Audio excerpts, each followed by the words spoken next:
Because like I was talking to this woman from Brazil who's very big on Instagram in Brazil, and I was like, oh yeah, like how many followers? She has 8 million followers. So that's like so any of our biggest influencers are like probably like civilians in Brazil. That's crazy. Which is wild to me.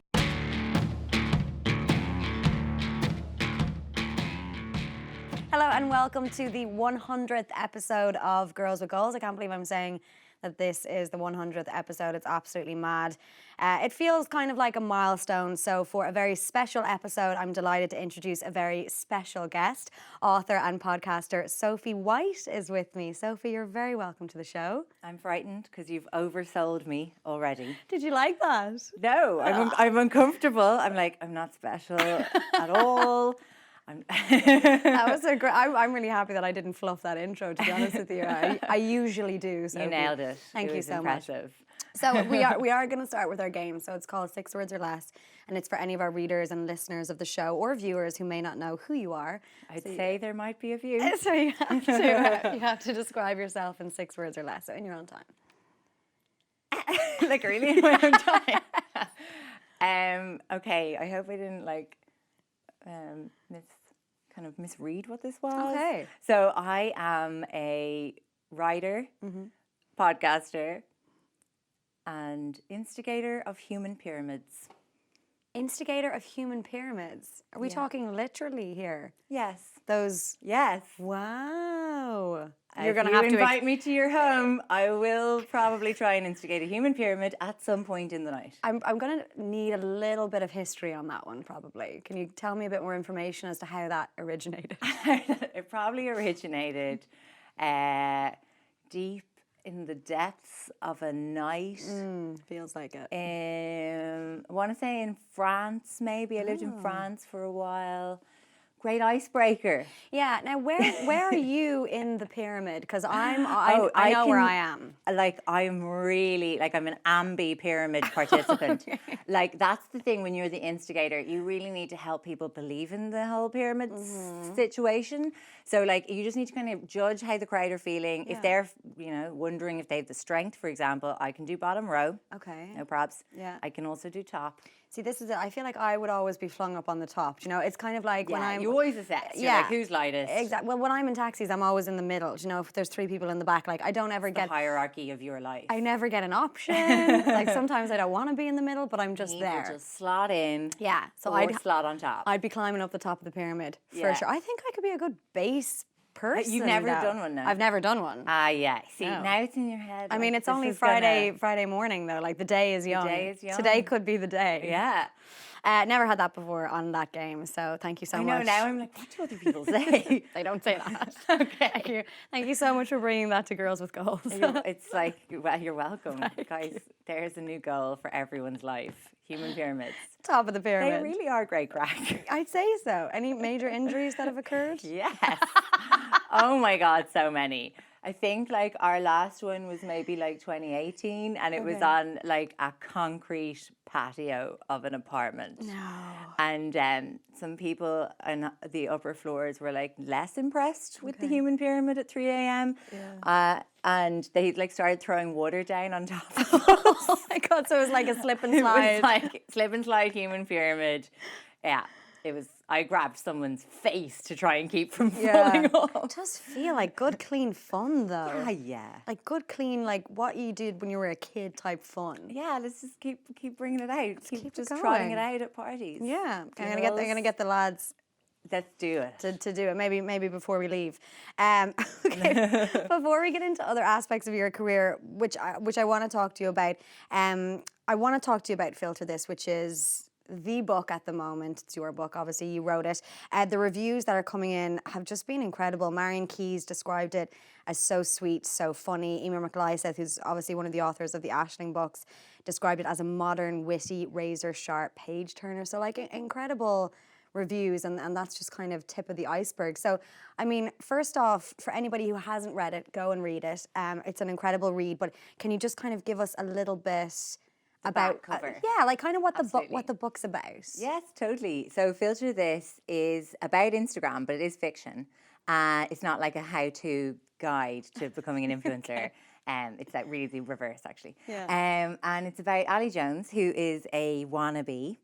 She's like clawing her way up to the 10,000 followers. Yeah. She really wants to swipe up. She's just, And like, she's kind of like mid-20s, kind of off the gram, life's looking the way it does in your mid-20s and beyond, I can confirm.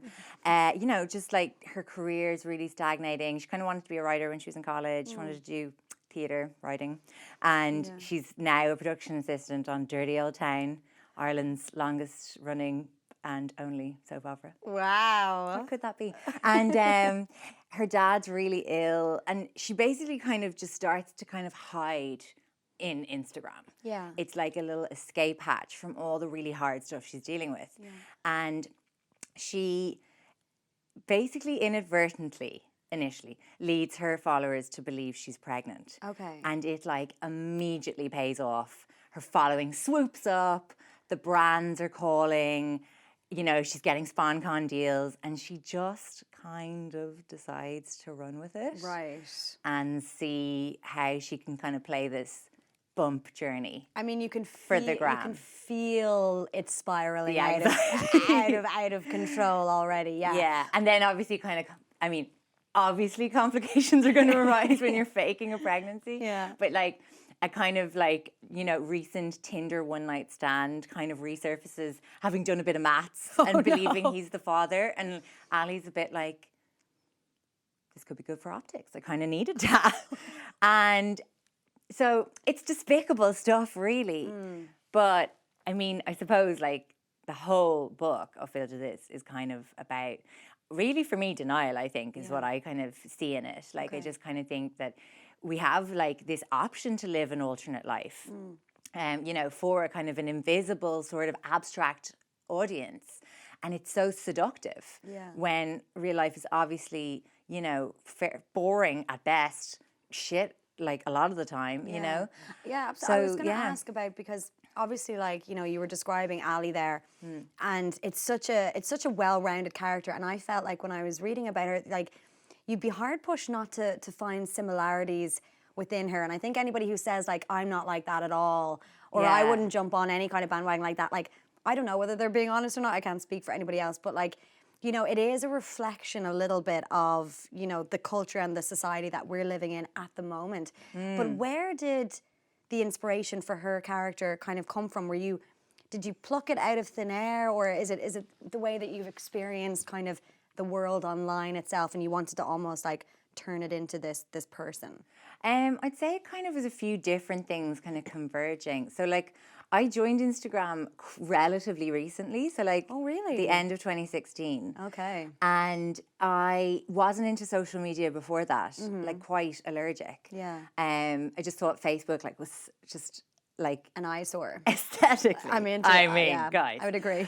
And Twitter just like actually scared the bejesus out of me. Yeah. I read So You've Been Publicly Shamed by John Ronson, like right before my first book came out. And I was like, I cannot go near Twitter. Like I have a Twitter account. I'm trying to tweet more now at the moment. It's very trying. It's a scary place if you're not.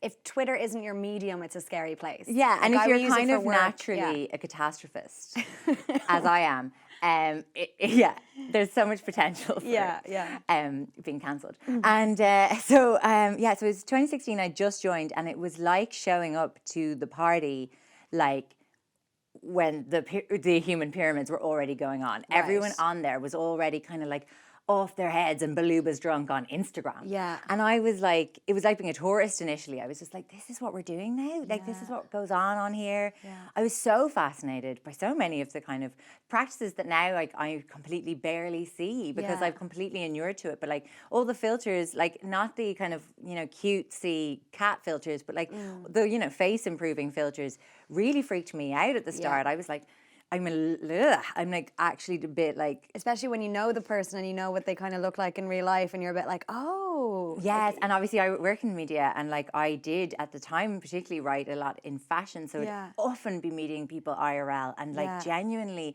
I have sat at dinners and been introduced to someone and it's taken me till dessert to be like, I follow you. Yeah. I watch you for hours of the day, but this is not that. Yeah. Like, you don't look like this. This Yeah. is crazy to me.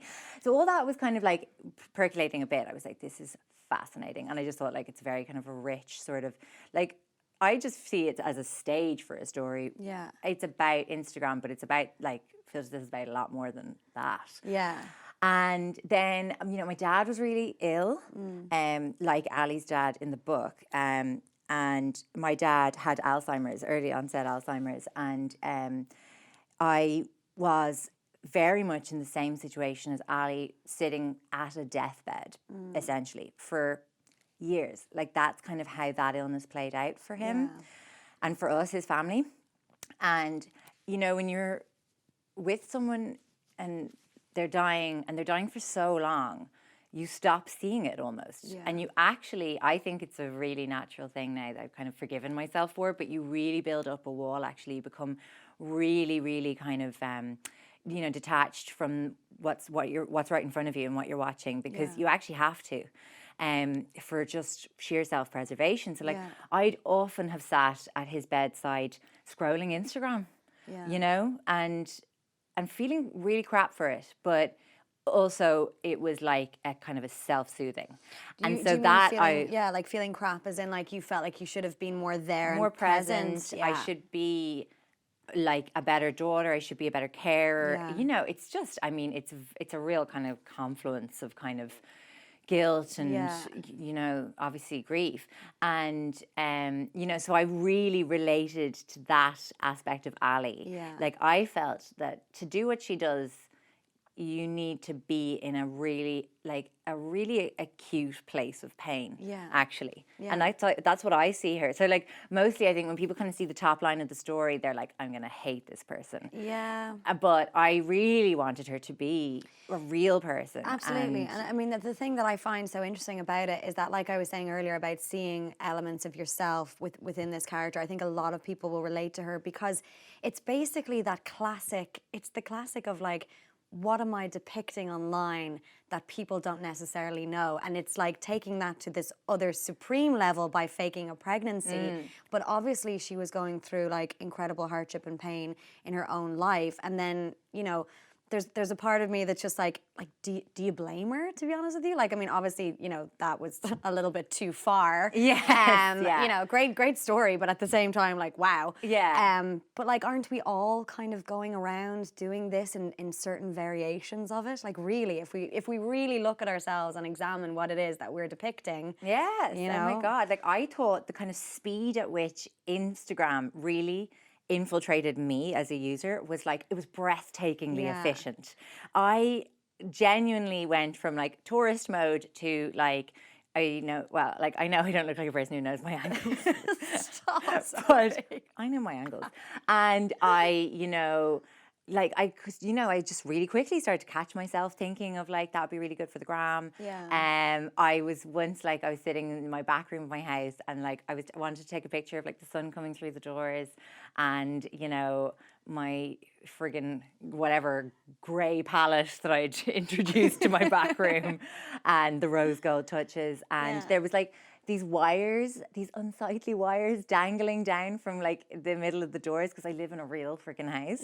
And I actually got myself taking the picture and then kind of nearly like automatically going to edit the wires out, and then being like, whoa, what? Wait, what? What and the who and the what now? Are we doing this? So I actually just thought like, it's a very seductive app. It's designed to, suck you into this little validation loop. We're all kind of falling prey to it because they made it that way. Absolutely. So, I did kind of think, that's a short old hop and a skip to a fake pregnancy. Also, the other thing is that, like, I do a podcast called The Creep Dive. Yes. I co-host it with Cassie Delaney and Jenna Dwyer. And we started the podcast as a kind of I suppose, like, way to exploit our procrastination. Because it's, it's basically like me spending long, long hours in Wikipedia holes. I love them. And eventually I was like, we should start a podcast of these stories that you stumble into and get sucked down into for hours on end. And I have a really particular graw for the catfishers and the hoaxers. Okay. Oh, I love them. I know. What's going on with your one, Caroline Calloway? Is that her name? I'm so fascinated that everyone is so fascinated because to my mind, in the scheme of internet hoaxing and catfishing, she is like small fry. Do you know what it is? I think it is one of those things that there's a lot better hoaxes and scams out there. Yeah, totally. Hers was just so massive. And then when her friend wrote the piece for The Cut, I was just like, yeah, I'm in it. Like, I can't look away. I'm invested. But I remember following it as it happened with her seminars, and when that was all kind of kicking off with the mason jars, I was like, I don't think I can do anything today. I think I was like, I just need to focus on what's happening, you know, hundreds of thousands of miles away from me. But yeah, it is, and like that, you just dive right into it. Oh, you're lost to it. Yeah. And so there was the amazing story of Belle Gibson, who was an Australian wellness blogger.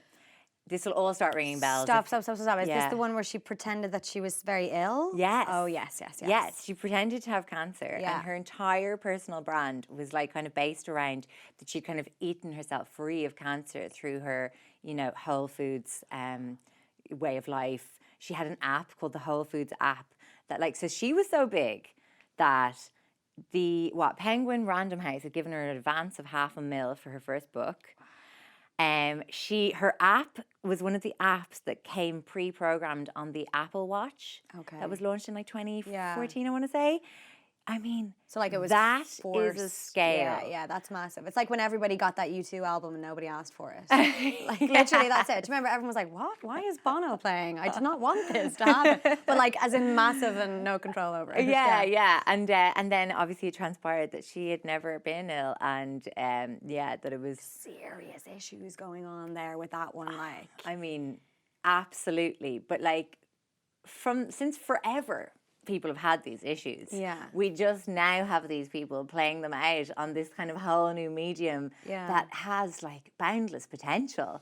And I really enjoy it. I mean, it's terrible. No, it's not terrible. I completely get it as well. Do you know what it is? It's just, I can never see myself doing that. Maybe it's because Good for you, Niamh. Well, I mean, I don't know.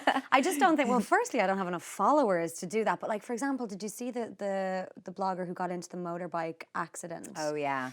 So that, I mean, I've never... SponCon trauma. The aesthetically, perfection of those images after she'd just been in a crash and then the smart water, it absolutely did look like SponCon. It transpired that it wasn't. I think Forbes did a piece on it just being no, we know we're giving her stick or whatever, but this isn't true. This was just a really beautiful picture, and she posted it. But it was just the conversation around it that more grabbed my attention, and it made me more interested in her as well. And I went back in and I looked back over her everything. I realized that she'd had a marriage that broken down, and you know she'd suffered she suffered a miscarriage, I think, and she spoke about everything. And then once I got to know her a bit better, I was like, there's no question as to why she wouldn't share this. That is her brand. That's her MO. She shares everything, and you know, I think people were surprised by it, because if you just looked at it and then looked away, you'd be like, why is somebody sharing that? But the moment I did a bit of a dive onto her, I realized, this is just classic her. This is what everybody shares. But I want to ask more, just in terms of Filter This. Obviously, like you said, you know, the longest running TV show and stuff, and I know Ali is really going for that glossy. And there are similarities to certain things. Real life aspects. Real life aspects, yes. yeah. So how do you feel, and we're going to take a break now in a minute, but how do you feel about the Instagram and influencer culture here in Ireland? Because it's a much smaller pool than, say, the UK or America or globally. You know, we all kind of have huge access to our influencers. We see them a lot, and you know, they're very much there. Yeah. How do you think we're doing? How do you think it's going? As the woman who's literally written a book on it. I know, it's terrible. I've self-appointed as kind of the arbiter. You will forever be asked this now. Arbitrator of Irish Instagram. And anyone who knows me in real life would be like, this is hilarious because you are terrible on Instagram for starters. And how do I think we're doing? I think that Ireland has a really, really specific flavour of Instagram that I loved. I knew I didn't want to set this in England. You know, because I just felt we have such a kind of, you know, it's such a microcosm on the island. Yeah. And as you say, the access is so unlike anywhere else. And also, I kind of enjoy like our kind of parochialisms sometimes, you know, and I kind of enjoy that with our influencers too. Because like I was talking to this woman from Brazil who's very big on Instagram in Brazil. And I was like, oh yeah, like how many followers? She has 8 million followers. So that's like so any of our biggest influencers are like probably like civilians in Brazil. That's crazy. Which is wild to me. Yeah. But so yeah, I was kind of very interested in like, I suppose, how the Irish have taken up Instagram, because Instagram goes against kind of our sort of way of life of kind of, you know, sort of the chronic self-hating and self-deprecating, and then like the begrudging of others. It's all very interesting. And obviously kind of while I was working on the book, there was you know, these anonymous accounts online on Instagram, you know, were kind of burgeoning and then taking off massively. Don't want to name any names. Wouldn't want to give them any more oxygen, but and I don't want them to find me. I'm actually quite terrified of that. And they probably found you. They probably found you already. Well, they were like private accounts. The people had to request to join. Okay. And you'd see them going, like there was one really, really big one that like started in January of 2018. You know, 1,000 followers. Within 6 weeks, there was 80,000 people on that page. And it was an account like for the sole purpose of kind of pointing out the kind of petty crimes and misdemeanors of Irish influencers. And it was like, she says she doesn't use tan, but she was seen with coming out of a tanning salon. That kind of stuff. I know the ones. And like, it really kind of like, I think, kind of revealed our sort of appetite for kind of like nitpicking and curtain twitching. It's and not kind a of good look, like really. It's a bit uncomfortable, isn't it? When Instagram aesthetically is meant to be like this beautiful place where you go and, you know, you share your pictures and life is wonderful. And then I remember those accounts, like it was like traffic stopping news that this kind of thing was going on, and that everybody was going to be unveiled and everybody would be torn down, and probably showed a more truer aspect of you know, Irishisms, if you will. Definitely. And I think it probably outed us, the consumers of it, as the kind of screen grab sharing in the WhatsApp groups that we really are. We kind of are, kind of are. I was like once saying to my friend, like, I had no space on my phone. She was like, have you cleared your screen grabs? And I was like, are you calling me a bitch? And then I looked and I had like 179 screen grabs. I had more screen grabs than I had pictures of my own children. I was like, I really need to take a long, hard look at myself. But the thing is with those anonymous accounts, there was kind of two sides to the debate, and I could definitely see both, because obviously the Instagram's a real wild west at the moment. It's very unregulated. There's no kind of standards really, even though the kind of advertising authority is attempting to impose standards. And obviously there's impressionable young users. So like there's definitely there's the side of right in, I think, highlighting the kind of huge disparity between, you know, what you see on Instagram versus what you see in real life and things like that. But then I think it rapidly descended into kind of shit throwing and the kind of bullying side of things. And that's something that like I was really interested in for Filter This. So like the other kind of main character is Shelley Devine, who is Ireland's premier influencer. Not based on anyone, I swear. Like it's just not. I don't It's not. believe you. It's based on about 12 people like sellotaped together. Yeah, okay. No, Shelley is, I think I see a lot of me in Shelley, but no, like there's lots of Shelley that is my experiences too. Like she's a mother, and I brought a lot of like, say, things I've experienced, like postnatal depression and things like that into her character. And she kind of wound up on Instagram, like to kind of escape that hurt. And then like she got massive, and Shelley the brand became a completely separate entity to her, and practically a machine that she no longer even kind of runs practically. And because she's that huge influencer person, I got to really look at that kind of trolling side of things, the kind of comments, the kind of assiduous tracking that's facing those women. And they are predominantly women, and they are, I think, held up and like, you know, put down really and criticized a lot, and kind of accused of being very superficial. You know, we kind of cast aspersions, and we can be really reductive about them and what they do. And I kind of definitely didn't want to ignore that. And I didn't want to ignore the fact that it's a kind of a very female dominated industry, and obviously considered, you know, unserious. Which like we see all the time. And so especially like, yes, Filter This sees Shelley dealing with a troll that's like particularly vicious. And Unfiltered, the sequel, which I'm writing at the moment, kind of goes even further into that. Because I suppose I felt the flip side of how we treat influencers in that very reductive manner is also how we treat trolls. Yeah. And how, you know, we're all like, we're all so dismissive of trolls. And obviously, like, yeah, sure, they're pricks. Can I say pricks? But they are pricks with, you know, difficulties themselves. Yeah. And, you know, I think it's very short-sighted to kind of just be like, they're assholes on the internet, don't listen to them, or, you know, they're not real people. And like, I was very interested in Lindy West's encounter with her troll. Did you ever hear the story? I don't think so. She interviewed somebody who had been trolling her online for a long time. Wow, she sat down with them. Yeah, so this guy had taken on the kind of like persona of her dead father on Twitter. Jesus. So he had a picture of her dad as the avatar, and he spoke to her in the voice of a father, like as in, I'm disgusted, you're my daughter, I'm so disappointed to have such a, you know, ugly fat piece of trash for a daughter, like hateful. And she sat down with him, and he agreed to be interviewed, and they recorded it for This American Life. And she just reported on the encounter and how it was really fascinating for both of them to kind of like sort of almost emotionally undress with each other. And, you know, she learned a lot about his life, where he was at in his life. And, you know, she just kind of forged this moment of real empathy. And just very interested in that. I'm going to have to 100% listen to that. But it's funny how you mentioned there about you're working on the sequel, because I was talking to one of the girls over in the office who's reading the book as well. And she was like, those characters, like, it really feels like it's going to be a part of like a big series, you know, like it feels like it's not finished yet. So that's really cool that you're working on the sequel. So I'm excited.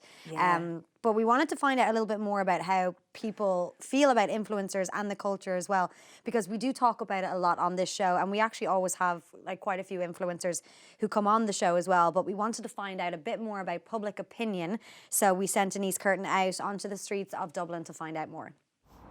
Whether we love it or we loathe it, the influencer industry in Ireland is booming. An industry that was once non-existent 7 years ago is now the most sought-after industry by both millennials and Gen Zs. This industry was worth $6.5 billion worldwide this year, but have we hit saturation point, or is it still the dream career for many? I follow a lot of them on Instagram. Some Irish, but mostly UK. And then I'd watch a few of them on YouTube. I think they're great if they do their own thing, if you get me, and they stick to that. But I think it can be hard to follow people that try to do everything. But there's some influencers that do their thing really well, and I follow them. And then there's other people that I'm like, okay, you're clearly just in it for the brands and for the ups and perks of what their job is, you know? I don't know, like wouldn't trust them like in what they promote, I suppose, but I think they're interesting enough to follow. Like I do follow them, but I don't really know why. So yeah. Yeah, I'd be very similar. Kind of, would follow a few, but the reasoning behind it, like I just like what they like their style and stuff, but I wouldn't be that interested in them to kind of really follow them and be that impacted by what they're influencing. I always used to follow them, but not lately. I'm kind of sick of all this falseness. I hate it. It makes me want to buy all these things that like I don't necessarily need. I don't know. Do you think that they get a lot of stick? Yeah, probably. I'd say they do get a lot of kind of backlash and stuff from what they say because of things that have happened. They've been caught out for stuff. So like I suppose some of it's probably is deserved and some of it isn't. Yeah, I feel like it's just a social media, it's gonna happen because everyone has an opinion, and unfortunately sometimes it isn't like what they want to be hearing. But yeah, so like they do get a lot of stick, but for certain aspects it is correct, and then certain aspects it's just nasty comments and stuff. So I don't really understand. I think if they do shady things, then yeah, you should. But I think they get so much abuse online for, I think it's just jealousy, really. Like, who wouldn't love a free 5-star trip to Bali? Like, people are just jealous. So no, I don't really understand it.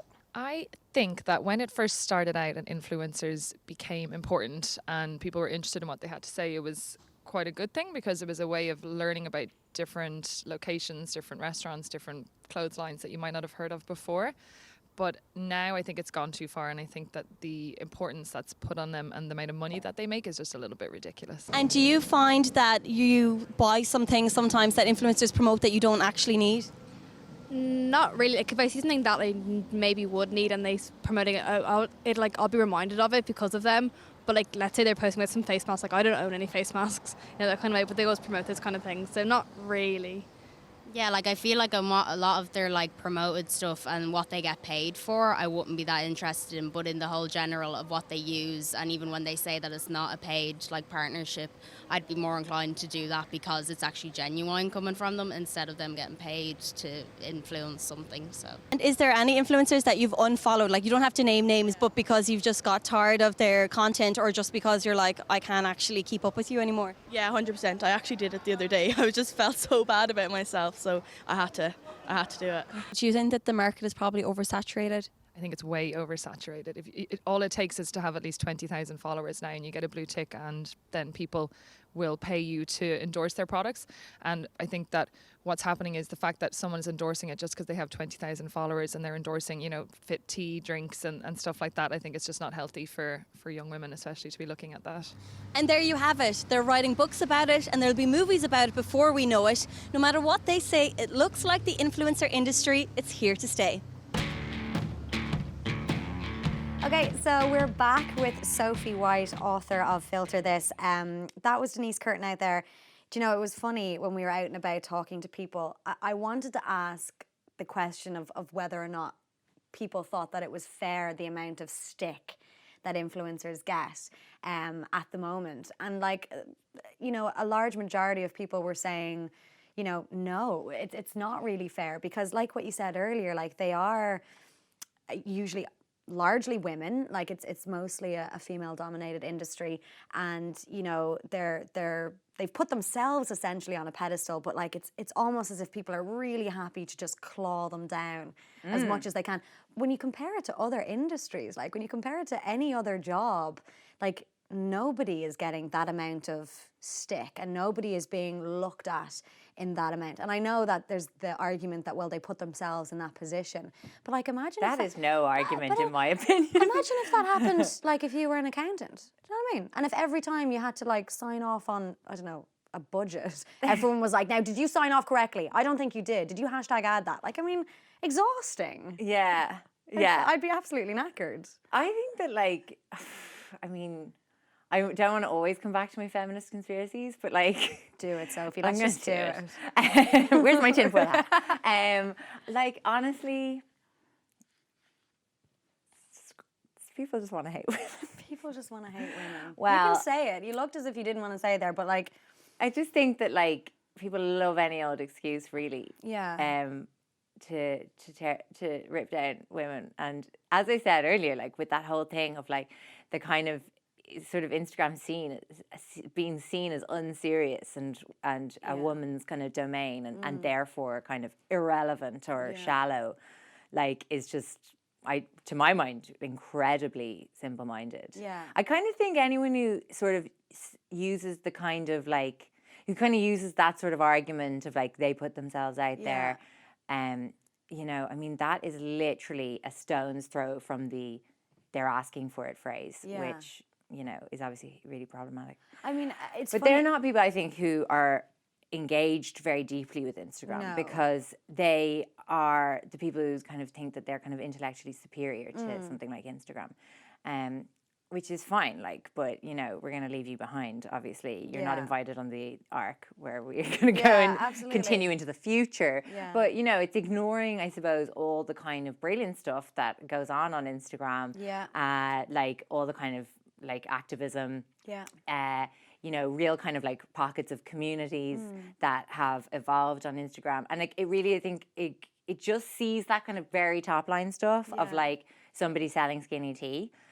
Which is obviously total bullshit. Yeah. And it just takes that as, oh, that's what Instagram is as a whole. Yeah. And I just think it's very kind of boring and kind of lazy assumption. It's funny because, like I said there, we have had a lot of influencers come on the show, and I've gotten to know them, a lot more than I would have ever in my job before, like through this show and through this. And one of the things that, you know, I probably, and I'm okay to admit it, like I probably wouldn't have known the amount of work that goes in behind the scenes to curate their accounts. Like the actual hours and hours that they spend like not in front of the camera doing other things is massive, and something that I don't think people understand unless you're actually like working for them, or if they're like sitting here telling you about it, you know. And that was something that I was pretty ignorant to at the beginning, when it started to really take off kind of 2016, 2017, when I was like, whoa, this is massive. Like being on this side of the industry as well, I know how much money that they're making. Absolutely, And that's massive too. And so there was a part of me that was like, wow, like that's a lot for a picture. But then once I got to know them more, I understood that it's a business. It's business. It's business. They are supplying, you know, entertainment. Yeah. To me personally, I'm Absolutely. enjoying it. Yes. You know what I mean? Oh, I'm And transfixed. like, you know, I kind of there's kind of like a space and relevance for every kind of niche or whatever. Like, you know, the kind of beauty stuff, like that's just a massive, massive industry and a massive audience. It's not particularly actually what I like Instagram for myself. I'm an interiors girl, you know. I love a hashtag weekend makeover. Yes. I feel that's achievable for me. Do you but follow like, a Proud Home? oh no, It's very resisting the urge Oh, to it's immediately. very good. I'll Yeah. send you her. Yeah, Joanna, we had her on before. She's amazing. Like her house looks like, I don't know, a mixture of like Willy Wonka's Chocolate Factory and Disney World. Like, Yes. it's delightful. Just color. And she has one of those dogs where the tongue is always out of his mouth. So I'm obsessed. Like, you had me at the dog, do you know? I will follow you forever. I do, yeah. I enjoy a kind of a novelty pet. Yes. Yeah. I don't know if we call her like a novelty pet, but I do love the ones where the A tongue micro pig. I'm in. is permanently out. But yeah, she's amazing. Oh, I love an interior Instagram. Yeah. I love it. But yeah, the kind of flack they get and worse, like, is, I suppose, like, it's a kind of, like, it is a sort of an age-old thing for anyone who's kind of in an industry that demands they're highly visible. Yeah. It's like we've always had stalkers, we've always had, you know, the overzealous fan. And this now has just provided those personality types with a level of access that they've never known before. Yeah. And it is frightening. Yeah. And like, you'll definitely see, I think, you know, very big influencers making very considered choices about what they're sharing in terms of privacy and protection and things like that. But like,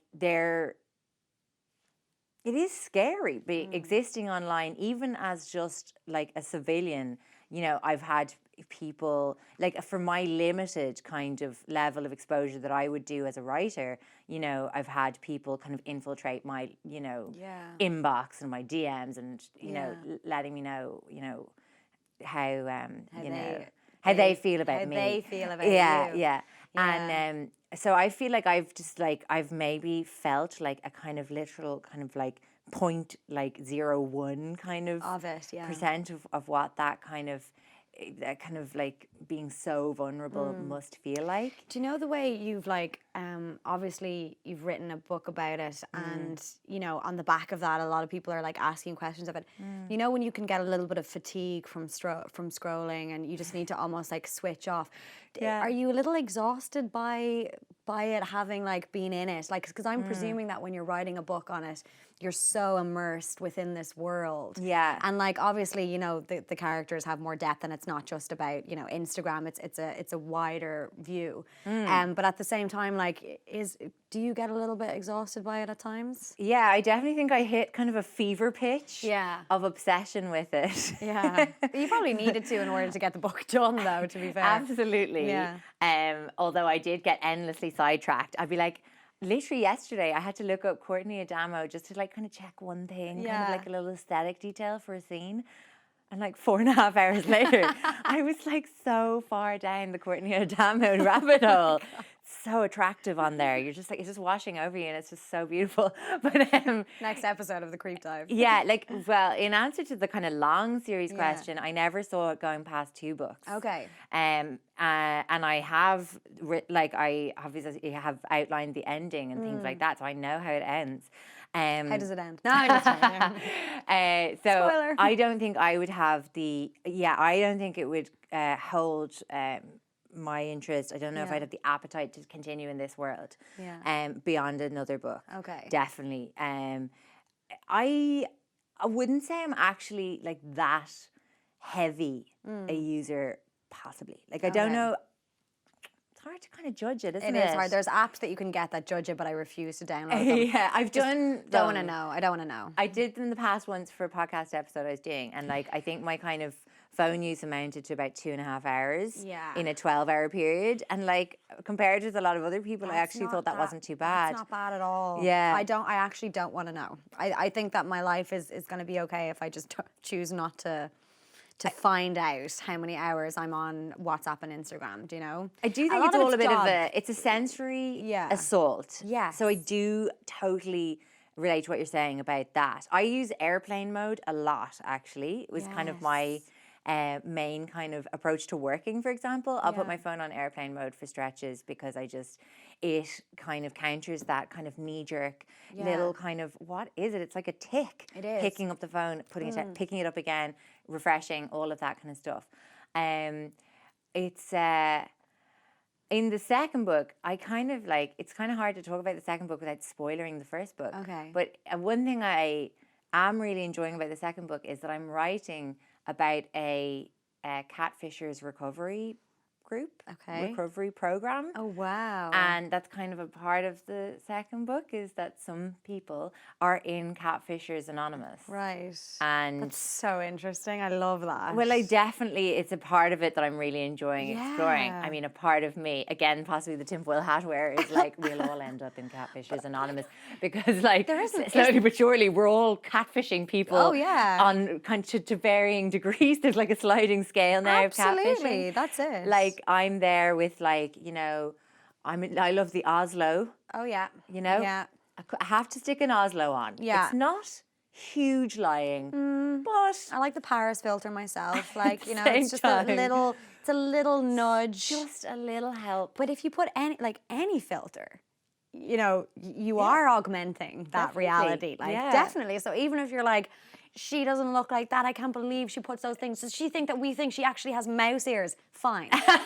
But like, honestly, we all put an Oslo on as well. So it's like that sliding scale of Yeah. catfishing. But also, just, I know you don't want to spoil or anything, but is there such thing as, there's no such thing as like a Catfishers Like, does that Anonymous. exist? It doesn't exist, right? Might after your second book, it might. I've kind of looked into some things. It's so funny, the things that you have to check, like that I you was find thinking, yourself like, how checking. do you fact check that? I know. Well, like there is internet addiction is in the DSM as of a few years ago, I think. Wow. And there is, you know, there's like all kinds of new syndromes and things like that kind of coming out. Like there's Munchausen's by internet is you know, so Munchausen's by proxy is when usually a mother or like, you know, historically speaking, a mother is harming her child Because she thinks that she's ill. Or to make the child appear ill to get attention from other people. got it. And Munchausen's by internet is a term now being used to describe people who are malingering online. So like a Belle Gibson, for example. Yeah, for somebody who's kind of faking an illness online. So all of that stuff's coming about. And I was kind of writing in a sort of a character who had gone to a kind of a phone detox program, a bit like kind of Betty Ford for phones. Yeah. And like there's definitely, I think, stuff like that coming. Yeah. You know, I don't think Catfishers Anonymous doesn't quite exist yet. No, but okay. it's coming. So interesting though. Yeah. Okay, like I just want to talk briefly about the other work that you do as well. But if you haven't read Filter This, go and get it. It's available now across the country, isn't it? Yeah, You it's can on Audible. Oh, I saw it was on Audible as Yeah, well. and it's very good value on Audible. It's like less than a $5. Yeah. That is 10 hours Nice. of entertainment. Yeah. Or you can get it for £1 at the moment. I'm an Audible user, and obviously it's Kindle as well. I am an Audible user now. Yeah. I didn't listen to it. I haven't gotten fully into the world of audiobooks yet. I don't like listening to fiction. Yeah. So I personally haven't listened to Filter This either. I listened to a sample of the actress who performs it. It's funny, but I think if you're working in like the podcasting industry and if you're a podcaster yourself, there is something about the thought of listening to a book that I'm just not 100% on board with yet, because I do like reading as kind Yeah, of just definitely. I like having a book and like proper turning the pages and stuff. But it is available to download on everything as well. Everything. So go do. Yeah. Who does the voice actually? Do you know who does the voice? I can't remember her name. But it's on Audible. Yeah. Okay. Her name's Jacqueline something.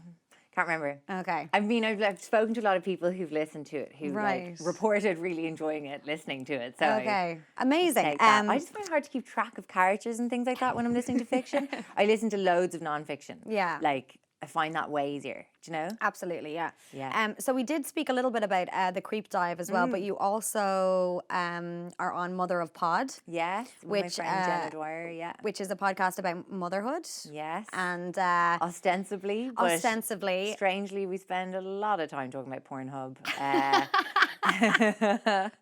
How long? We got a DM last week that was like, ladies, love you. Come into Cork, because we're playing the Cork Podcast Festival. Okay.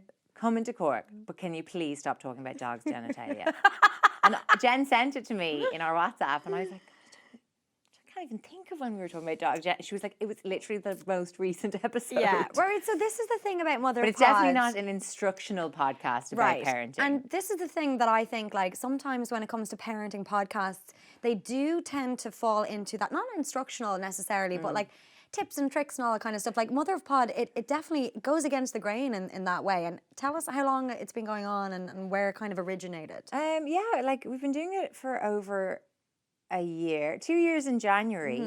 Jen had a baby in that time, which is why we are not on our 100th episode. I think we're about 60. That's okay. But yeah, no, it really took off. Like I had suggested to Jen, I'd been kind of shopping around a podcast idea actually, and like I had a kind of a near deal in place, but then it was kind of slow going, and I just was like, look, Just do it. let's just do it. And I'm really glad we did, because it kind of became a completely different thing then. Because like I think the idea I had been doing was that I would have a guest, and it would be way more like what the other kind of parenting podcasts kind of seemed to be like.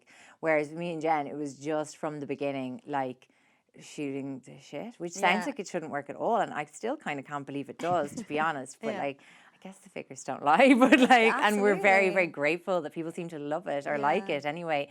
But yeah, like at the beginning, we had themes. So like the very first episode is called "How to Get a Baby Out Your Gi," which does sound instructional, but it's not.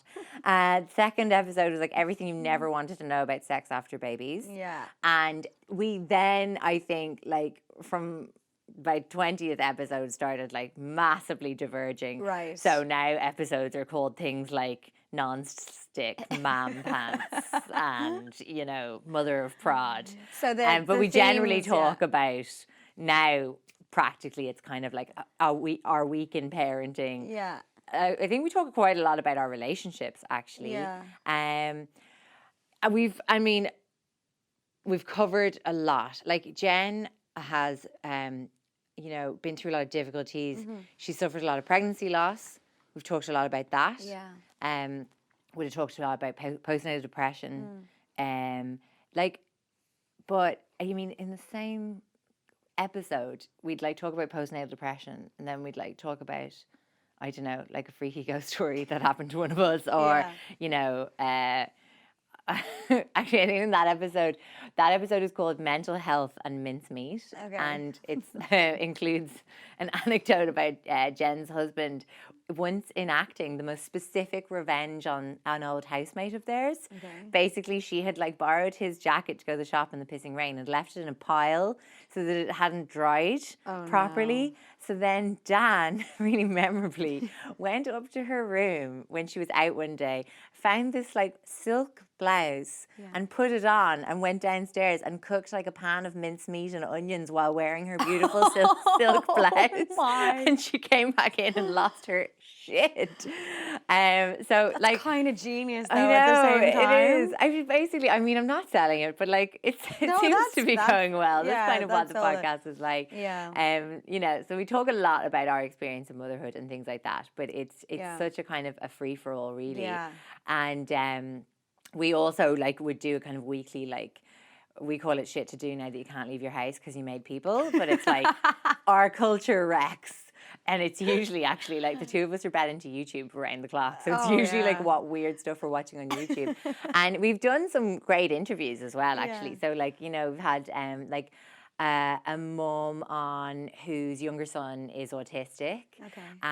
We spoke to Jen Stevens, who is a freelance writer now and was editor of Irish Country Magazine. And like, it was great chatting to her about kind of career and motherhood, and also her kind of journey to motherhood was really difficult as well, and she was like brilliantly open about that. We talked to like Lynn Ruan, Senator Lynn Ruan, legend. Claire Balding, you know. So we've had lots of guests on as well over that time. It's amazing. It's a great, I mean, you should go as well. I'm just like promoting Sophie White completely, Please but go do. like and subscribe. And you're performing at the Cork Podcast Festival. That's awesome as well. Yeah, so 13th of October. Yeah, great. that's a Sunday. So tickets are available. Tickets are available. The link in my Instagram bio has kind of all the tickets to upcoming events that I'm doing. So I'm doing an event on the 8th of October as well, actually, in Arnott's with a group called the Breakfast Club. And I think that's going to be a really cool event. It's like a kind of a morning, and we're doing like a panel chat, kind of the real influencers of Instagram. And it's me chatting with Louise McSharry and Subi Lynch from At Standing by the Wall. And there's breakfast, goodie bags. There's also like option to stick your kids in childcare while that's going on. So that's quite good. Yeah. Oh, that's brilliant. So all of that is the link in my bio on Instagram, and I am at Sophie White Writes. Brilliant. Yes. That's rights as in like rights, not white supremacists. I didn't get it. I know. I need to change it. It's I didn't. terrible. No, it's not terrible. I just love that you explained it. I literally didn't get to like a lot of the questions, but we covered. Sorry, we know, but it's me. I'm such a fucking mouth. We covered so much. But before I go, like obviously you've got so much coming up, and you've got Mother of Pod, you've got the Creep Dive as well. You've got this book now. There's gonna be a sequel. What else? Like I was gonna say, what else is coming down the line for you? What else is coming? I've got a baby coming down the line. You've got after a baby. Christmas Congratulations. in spring. Yeah, it's my third. Baby touch number wood. 3. Yeah. Amazing. Boy number 3 as well. Boy number God 3. love me. I know. Oh, 3 boys. I know. I'm quite excited. Yeah. Whoops. I mean, I am fucking #blessed, and I'm so grateful and excited for everything. So you will be taking some time off then, you know, when you have the baby. Yes, I mean, I'm freelance, so I also write for like the Sunday Indo every week, and a few other bits and bobs. Love in Dublin do their restaurant review.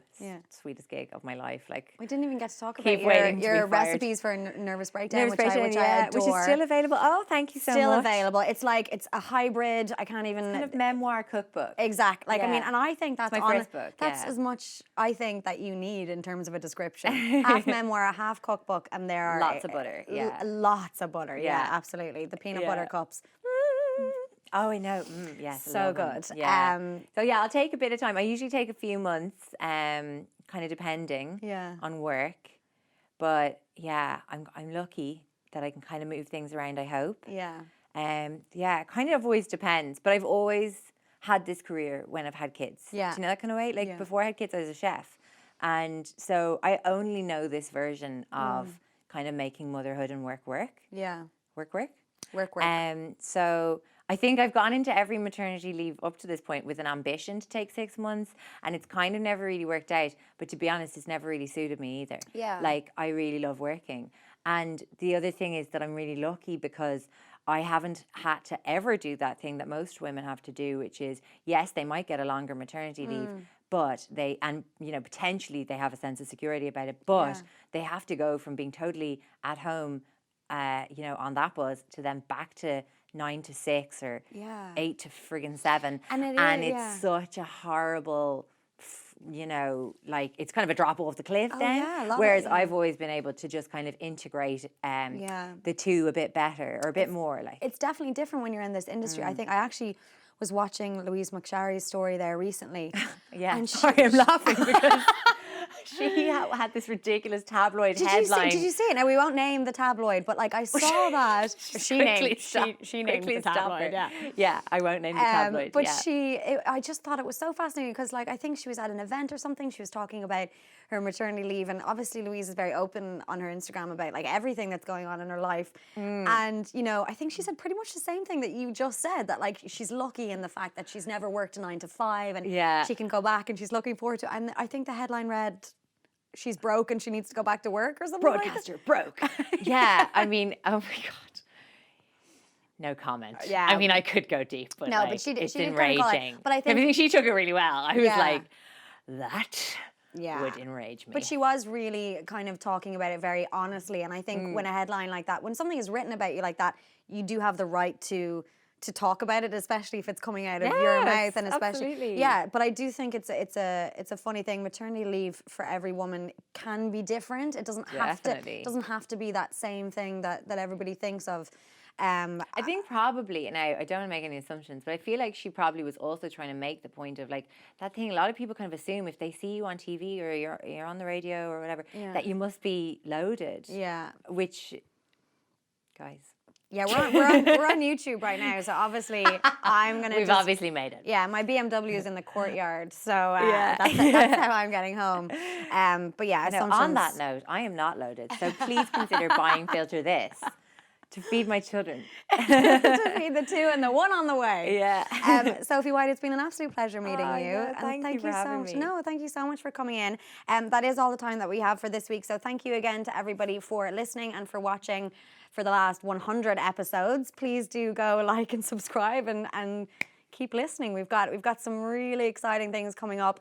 I can't tell you who's coming on the show next week, but believe me, you're going to want to listen to it. Okay. It's going to be an actually special person. No, you are special. It's going to be continued special people. Thanks.